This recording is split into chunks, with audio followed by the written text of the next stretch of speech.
प्यारे, जिस परंपरा का सूत्रपात श्री सुखदेव स्वामी ने किया, जिस परंपरा का सूत्रपात आदरणीय सूत जी महाराज ने किया, जिस परंपरा का सूत्रपात आदरणीय डोंगरे बप्पा जी ने किया, जिस परंपरा में आप सभी बैठकर इस कथा को श्रवण कर रहे हो, इसे साधारण परंपरा मत समझना। इसे साधारण परंपरा मत समझना। मैं निवेदन कर रहा था सत्संग का लाभ। जिस परंपरा में आप सभी विराजमान हैं, इस परंपरा को व्यासपीठ की परंपरा कही जाती है। और व्यासपीठ की परंपरा हमारे देश में सर्वश्रेष्ठ परंपरा है।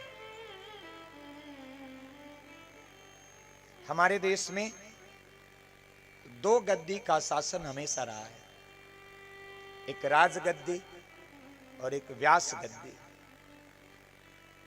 जब जब राज सत्ता पर कोई मद चढ़ता है तो व्यास गद्दी वा को संभालने का कार्य करती है। इसीलिए धर्म ध्वज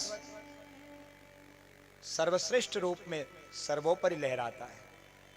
राष्ट्र ध्वज का अपना महत्व है जो संविधान के दृष्टिकोण से है। और इस व्यासपीठ की परंपरा का दायित्व करने के लिए ही आप सबने मेरा वर्ण किया है। व्यासपीठ की परंपरा में आकर ही मैं आपको कथा श्रवण करा रहा हूं।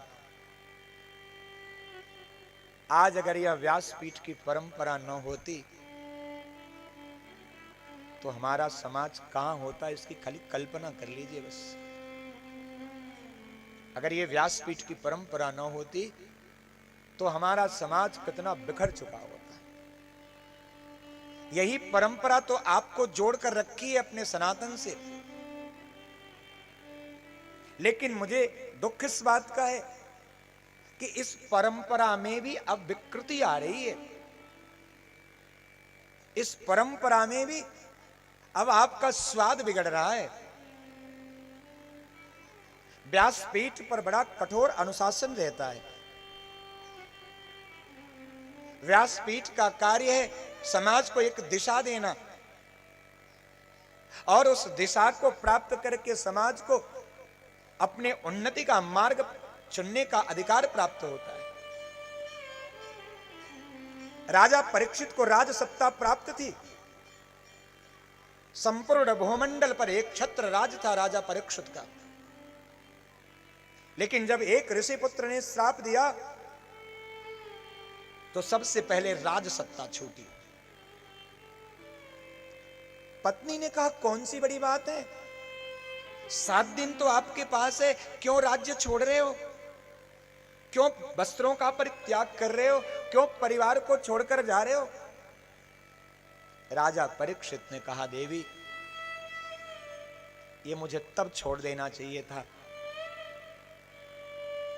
जब गर्भ में मेरी मैया के गर्भ में प्रभु ने आकर मेरे प्राणों की रक्षा की थी, तभी मुझे समझ जाना चाहिए था। लेकिन तब बोध नहीं हो सका था। तो प्रभु ने आज मुझे सावधान होने का अवसर दिया है कि जीवन के जो 7 दिन तेरे हैं इसको सुरक्षित कर ले प्यारे। इन 7 दिनों को मंगलमय बनाने जा रहा हूं मैं।